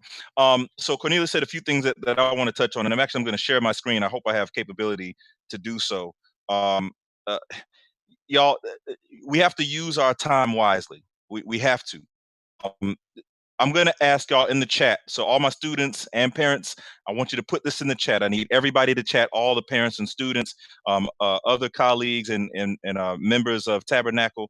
Feel free to do so as well. But here's the question. What do you, Oprah Winfrey, Bill Gates, Warren Buffett, Elon Musk, T.D. Jakes, what do you and all of them have in common? Now, there's some obvious things that we have in common. Obviously, we share blood, we have skin, but what do y'all have in common? I want everyone to answer that question. Parents, students, answer that question in the chat. What do you, Oprah Winfrey, Bill Gates? Okay, somebody said opportunity. Okay, good. Okay, what else? What do we have in common? I'm looking for one more answer and then I'm going to move on. One more answer. I'm going. A drive for more. Okay. I love those answers. Let me make it really simple. 24 hours. All of us have 24. There it is, time and talent. Thank you, Alexa. Time and talent. We have 24 hours. That's the difference between all of us. That's the comparison, right? That's what's similar between all of us. But the difference is, how do we use our time? And Cornelia said it. A lot of us right now, if I asked the question, how many of you would like a job right now earning $10, maybe $15 an hour, I'm sure many of you would throw your hands up. But the thing is, you can earn money, and this is money to go to school, a post-secondary education institution. But you can also earn money for yourself, because a lot of these scholarships, when that money's left over, if it's not an institutional scholarship, right? If it's a scholarship from a scholarship donor in an or some kind of organization, that money in certain cases ends up going in your pocket. When I graduated high school, by the way, I graduated from the illustrious Dillard High School in Fort Lauderdale, Florida. Just got to open high school, sorry, I have to. I graduated with $10,000 worth of cash and checks that was given to me from, like Cornelia said, churches, sororities, fraternities, retirement organizations, other religious institutions. So there's money out there for you to earn directly, but also think outside the box when it comes to these scholarships. Yes, you have your student databases, and I can probably throw some out that you're familiar with. As a matter of fact, I'll drop a few in the chat right now. Unigo.com, that's a nationwide database. Capex.com, that's a nationwide database. But let's think about some things that we use on a daily. Anybody eat at Chick-fil-A? Anybody eat at Wendy's? Anybody shop at Aldi's? Anybody shop at Walmart? Anyone have a Samsung phone? Anyone have an iPhone? Does anyone have a TV, Samsung TV, LG TV? If you take any of these brands, Pepsi, Coca-Cola, Sunkist, and you type the name of that brand in Google and you add the word scholarship behind it, 9 times out of 10, that brand's going to offer you a scholarship. These are things that we just don't think about, things that we use every day, Dell laptops, you name it. The cereals that you eat, right? Because when I was growing up, I was a big cereal kid. I had to have my cereal in the morning. Think about all of these brands that we use on a day-to-day. We spend a lot of money on those brands. We can get something back, but it starts while you're in high school, or should I say the opportunities are biggest while you're in high school. Why is that? Because these scholarship donors look at you as community. They look at you as a charity. So they will say, you know what? We want to put our imprint on that student and say, we helped so-and-so go to school. Hey, that's fine. Say what you want to say, but give me the money. Let me share my screen really quick. Just a few things that I want to show you. Let's see, do I have screen share option? I do. Please let me know when you can see my screen.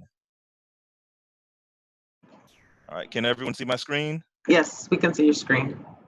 Okay, all right. So I'm going to give a big shout out to a sister of mine. Her name is Shedley Cassius. She goes by the Scholarship Plug. She works for the Broward County Public School Board District Office, College Career Readiness. She works with our BRACE advisors. Those are like our college and career specialists. So if you have Instagram, students, parents, to the Tabernacle family, if y'all have Instagram, please follow her on Instagram, the Scholarship Plug. You can also search Scholarship Money for Students, Scholarship Money for Students. You're going to see her wonderful face.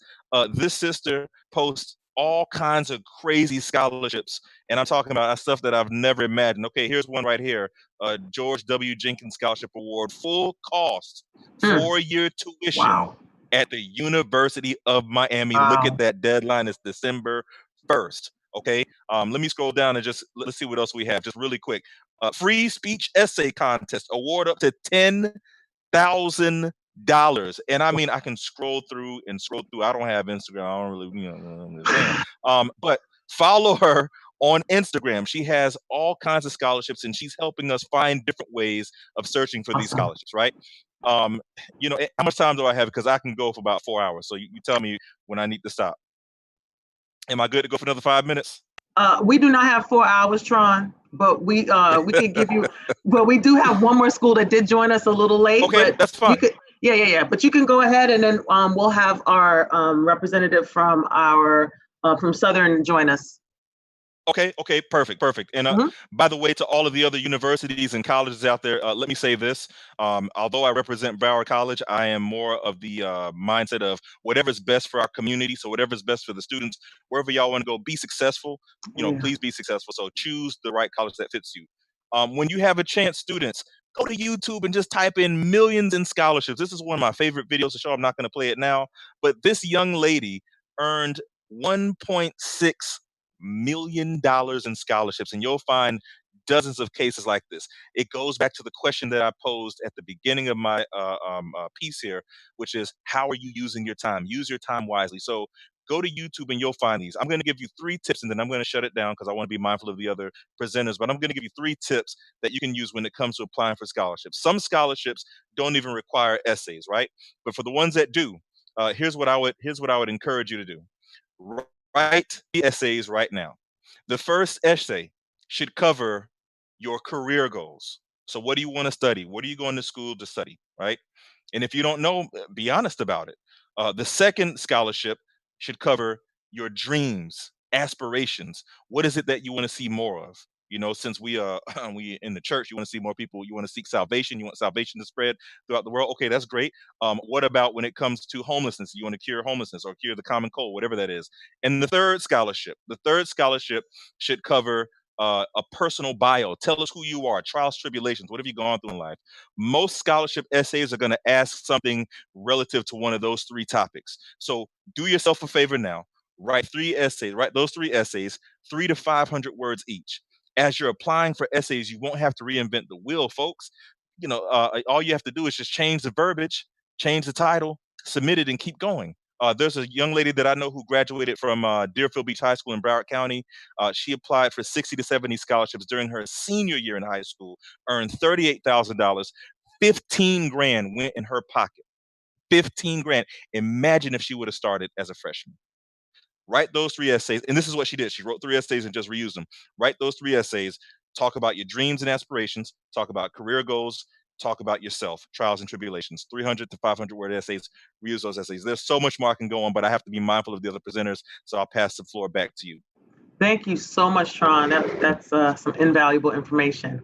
Wow. That's a lot. Man, I would have known this stuff when I was in 9th grade. Okay, so Southern University is here. Hey, I'm here. Yes, ma'am. Yay! She made it. Woo! Hey, yes. Good so good to see you. Yes, so glad you're here. So we're just doing, we've done our 5-minute blurbs, and we just wanted to see if you can share with us about Southern University, A&M. We know, and now I'm not going to tell my story about Southern because, you know, it's dear to my heart. But I think all of our listeners, and we're here on Ring Central, we're here on YouTube and Facebook, wherever they are, if they could hear about Southern and, you know why it's such an awesome university, that would be great. Yes, ma'am. So I'll begin by sharing a quick little video. I'll go ahead and share my screen.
Roxanne, I think we lost. We lost her? Yeah, it looks like she lost her. Let's give her a second to come back on. Seems like Okay.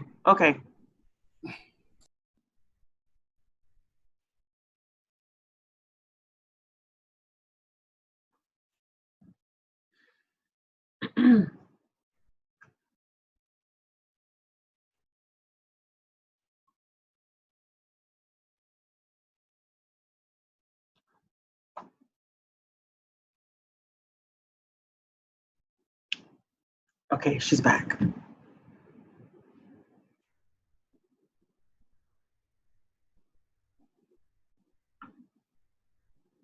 Miss Shelton, I see you're back. Okay, great.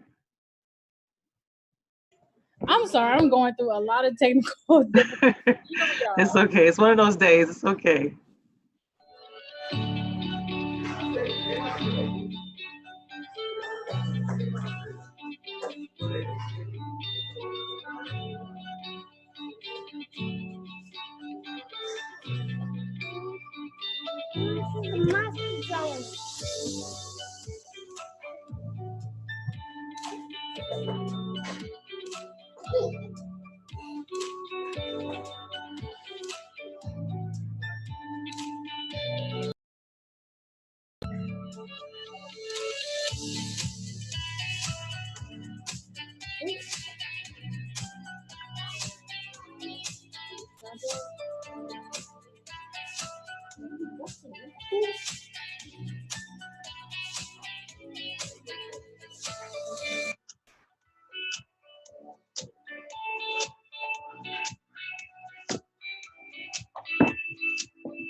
I chose Southern University because I wanted to go to an HBCU that had a great nursing program. The nursing program is #1 in Louisiana. Choose Southern University because there's a top-of-line education that is affordable, and the education is there. Everything is there for you. Professors are helpful. People are helpful.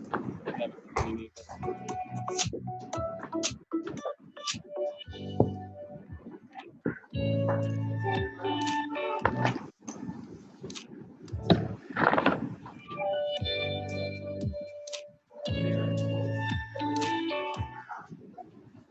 Alrighty, I hope you guys enjoyed that video. Now I'll just do a small presentation. It won't be too long.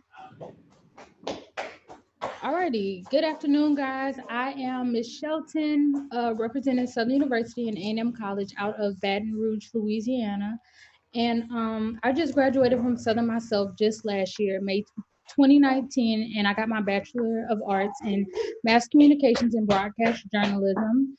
I was very involved on campus. I was in the Southern University Gospel Choir, the Collegiate 100 Black Women of Southern University, and I was also initiated into the Beta Psi chapter of Alpha Kappa Alpha Sorority Incorporated in spring 2018. So that's just a few things what I did on campus, and now we'll begin this presentation, and you guys can kind of decide what you want to do when you come to Southern.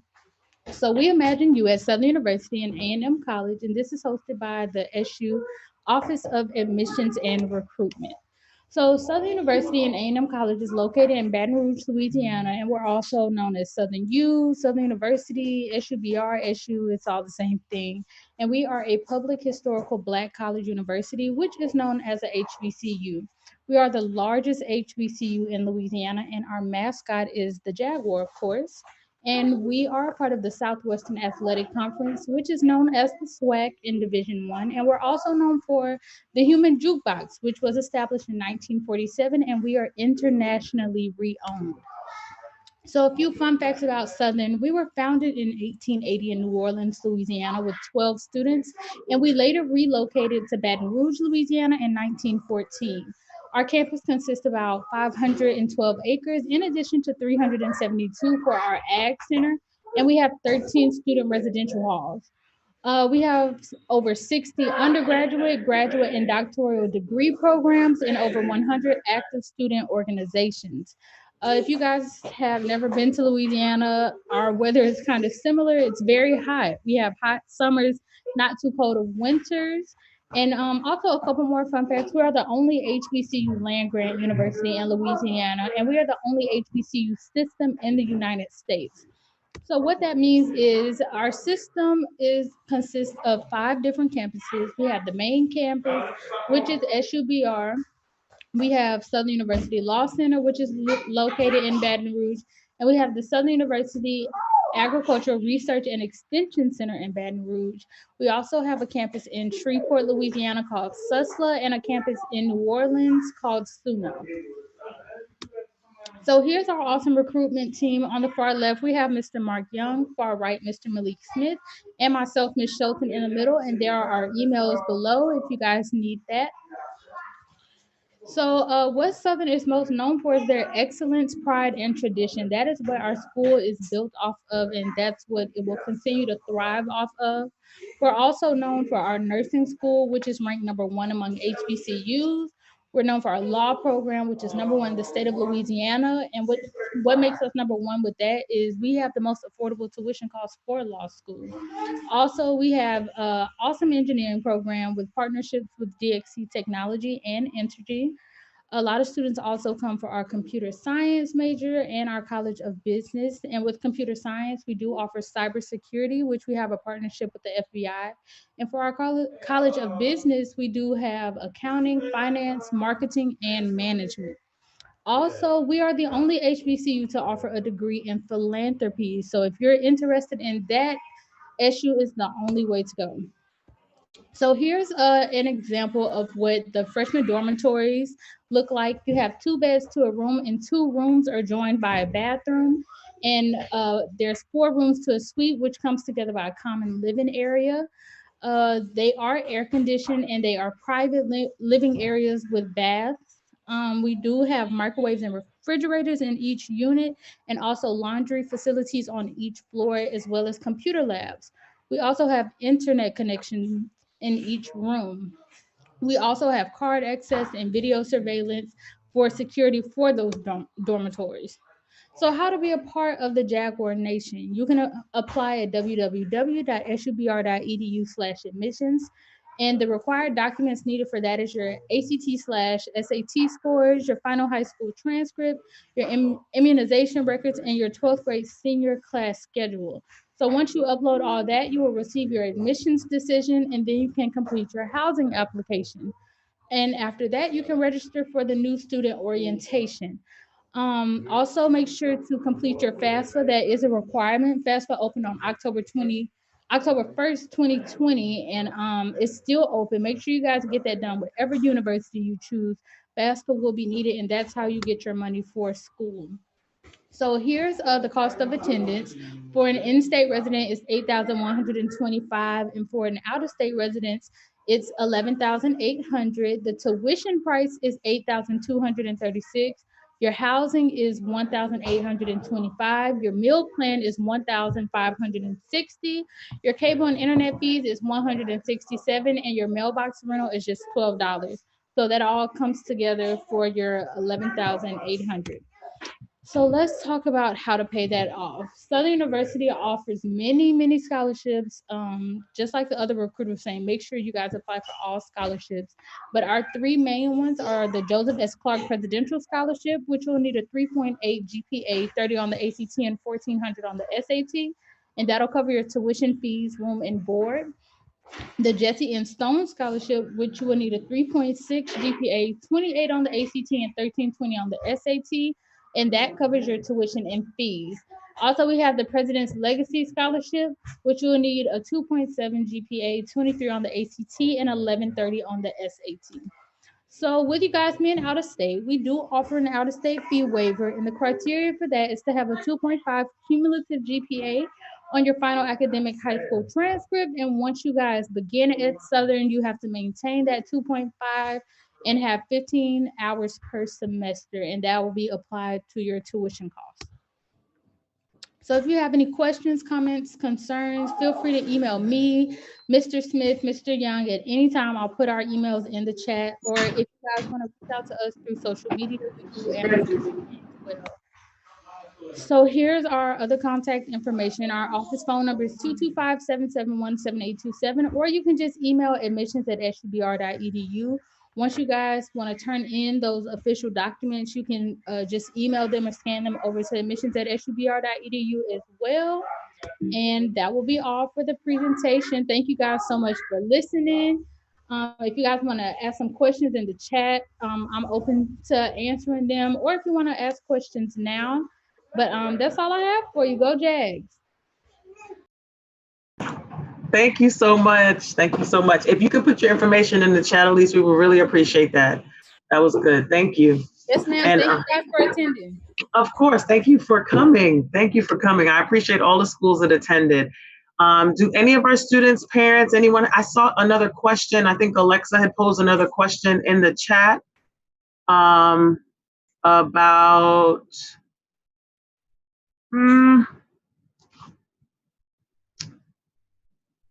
oh, does your school offer any programs for elementary, middle? I think Alexa, do you know what schools were you referring to? What school were you referring to? To just chime in and say if they have any programs that cater to any of these student groups. Okay, so any schools have any programs that offer programs for elementary school, middle, or high school students to expose them to college early? Anybody can chime in. We don't have any programs open to that, but you can email me with anything. I'm open to doing any type of virtual presentation like this if you need me to. So just feel free to email me about anything. We don't have anything set in place, but I don't mind doing that for you guys. No problem. Thank you so much. Yes, Mr. Tron. I can't help myself. So high school students, dual enrollment. You need to sign up for dual enrollment. If you're not signed up for dual enrollment, you're missing it. Free college courses, free books. You don't pay for anything. You need a 3.0 GPA. And then you also need to test and meet their test scores for the SAT, ACT, or the college placement exam. You can take it at Miami-Dade College. You can drive up here north just a little bit down the road to Broward College, take it if you need to. But dual enrollment, please sign up for that. We don't have any courses per se for middle school and elementary school students, but if you go online and you Google MOOC courses, MOOC, MOOC courses, it'll take you to a few websites, I think MOOC.com. MOOCs are free courses, and they give people an opportunity to just kind of taste what college, taste what college is like, right? So like entry to college. So actually there's like a entry to college level access or something like that. I think I'm getting the title wrong. But if you just type in MOOC, courses for middle school, MOOC courses for elementary. You'll find some free stuff, and that'll get the kids, get their attention to get their minds working. But dual enrollment high school students, please don't wait. Sign up now. Talk to your guidance counselors right now. Thank you, Tron. And my daughter was over here as soon as you said dual enrollment. She's like, and I think she could thank Cornelius for that as well. She also was in dual enrollment as well. All right. Awesome. And that was MOOK.com. MOOC. Got it. Gonna put that in the chat as well, because that sounds very interesting, especially for our middle and our high school students too, especially our 9th and 10th graders. That will definitely help them to get a little taste of what they need to expect. Yeah, for sure. Middle, high school. I mean, elementary. If you type MOOC elementary, there may be some stuff for them. Parents. Parents, and then to our seniors, our wise men and women of the day, our elders. If they want to tap back in, I had an aunt that went to school in Indian River. She went to Indian River Community College. She started school at the ripe age of 77. Wow! I said, you better go ahead, Aunt Ruth, Aunt Ruth, because we all, love the Bible. So at 77, it's never too late. It's never too late. I'll stop now. Very good. Thank you. Oh, no, we're going to tap into you again. Don't you worry. Don't you worry. All right. So anyone else? Anyone else? Any questions, comments?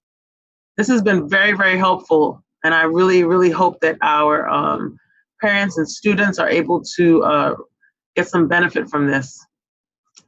Any other questions, comments, suggestions? I'm so happy that Sorry, Marlene. I don't have a question, Rox, but I just wanted to thank everyone who came on. It was a wealth of information. Trust me, I started writing down stuff for my middle school. So I'm like, I got to get on the ball and get her active and see what we have to do. So a wealth of information. I love the program. I love everyone who came on. I mean, just an excellent job. Thank you so much to everyone. Thank you. Yes, indeed. Thank you so much, Marlene, for that, because we are so grateful to have all of you join us here. Despite our circumstances in this pandemic, we are glad to be able to get together to have this forum so students can be able to gather this type of information. And I think for our middle school and our elementary school students, it's never too early. And it's also never too late for any of our seniors or our adults that want to attend school.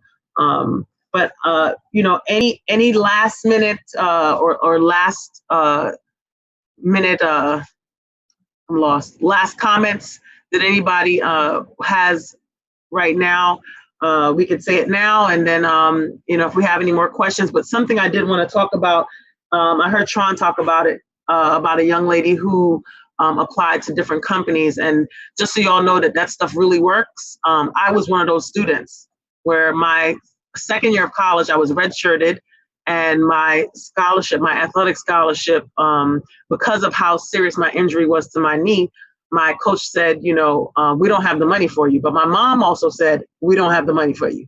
So I did one of those things, and I had maybe 4, I called them form letters, where I wrote this set of letters and I just sent them out to different companies. Now, when I went to college, there was no Google to search. It was, you had to actually go in the library and find the books that actually told you where these companies were, where these scholarships were. And I would do that. I did that for about 3 months of the entire summer while I sat there with my knee strapped up in different bandages because I had an ACL tear at 18. And I was able at the end of that semester to actually get a refund check. So this stuff really works. And to say that I did not pay for undergraduate, not one red penny. It's possible, it can happen. And we just have to make sure that, again, we use the resources that are available to us, because there are so many resources out there. So we don't want to let that stuff go by and we not use it. I think that's really, really important, a really, really important point. So any last comments from any of our schools, any of our representatives? Again, we thank you so much for coming out this evening and being with us. And for those of you from other schools or from other places other than Tabernacle that have come out, I'm sorry.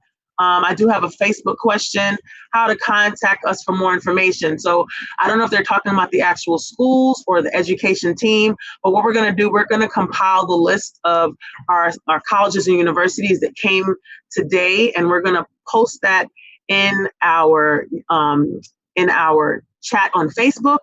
We're also going to post information for our education team and how to contact us so that we make sure we keep this communication line open. So for Facebook, please let them know that. And I see a comment about scholarship booklets. Yeah, so that was my time. You know, I'm a little old. So that's what we used back then. So yes, any more information on any colleges and universities or any comments about higher education, please let us know and we'll be able to post that on our Facebook page. We'll post it in our we'll post it and create flyers for our Instagram page. Again, if you want to follow Tabernacle, we are Tabernacle SDA Church. We are on Facebook, we are on Instagram, and we have a social media presence where we can be able to post this information and students get it from us. So we not only have students from Tabernacle that we invited and that are attending, but we have students from all over the state of Florida throughout our church conference, and students, just neighbors and friends. I invited neighbors and friends that, so not necessarily part of my church, but part of my community. So I think it's very important that we do that as well. Another question on YouTube, sorry, is there any aid for professionals wanting to return back to school, whether a second master's or doctorate? I heard somebody refer to this earlier. Yes. That's a question. Yes. Yes, so if you are returning to college as to get your master's degree or doctorate or further education, even return to your bachelor's, you should still apply to your FAFSA. So please complete your FAFSA before the state deadline. That's going to be your first opportunity. And then you want to contact the institution in which you're applying to see if they have any specific grants or scholarships for those returning to school. There's a lot of money out there for individuals who identify in that category. So you just have to do a little bit more research to find it. And so, yes, there are scholarships, but make sure you do your FAFSA first and then follow up with the institution. And also, if you're returning, you should also check with your job and who you work with or employed now with, because they can offer tuition assistance or reimbursement if you're going to further your degree and it directly applies to your job.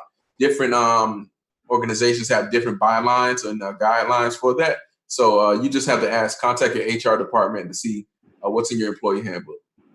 Nice. Thank you, Cornelius. All right. And follow Scholarship Plug on Instagram. She posts scholarships for grad school as well. Very good.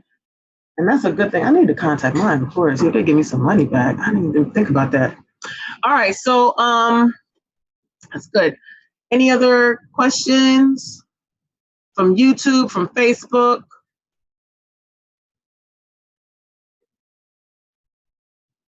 Okay.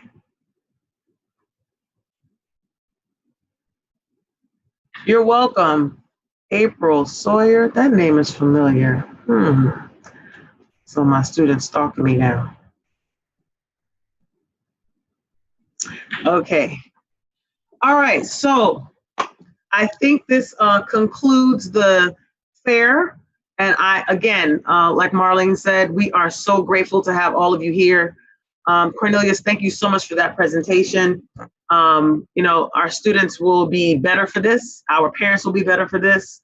We've all benefited from it because I collected a lot of information. I have a freshman in college and a freshman in high school. So Lord knows I need the help. Again, thank you all so much. If you have any questions, please check the chat and you can actually get the information for the different individuals that have participated in our program. And you can actually contact them to get more information. Thank you again to our colleges and universities very much for coming out this evening on this Saturday evening before Thanksgiving on Zoom. Be safe, y'all. And Marlene, if you could just quickly close with a word of prayer for us so we can move forward this evening and have a safe evening.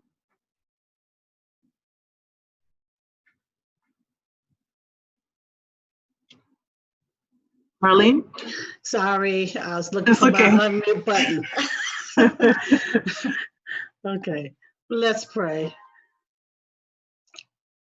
Oops, okay. Dear Heavenly Father, we thank you once again for this program. We thank you for all the participants. We thank you for the students and the parents, everyone who attended. We ask that you be with us, bless us, help us to retain the information that we have and to follow through and to just know that there is help out there for us. There are people who want to see our students succeed and will go the extra mile. We thank you for all that you've done. We thank you for allowing Roxanne to put this program on for us. And we just ask that you continue to bless and keep everyone safe for the rest of this 2020. And we pray that everyone have a wonderful Thanksgiving as well. In Jesus' name, amen. Thank you so much, Marlene. Thank you, everyone who came out. Again, we will be contacting you all again because we love you that much and we love what you have done for our community. So thanks again, and I wish you all the best as you go into the rest of this weekend and as you go into the holidays. Thank you all, and we'll talk to you later. Bye-bye.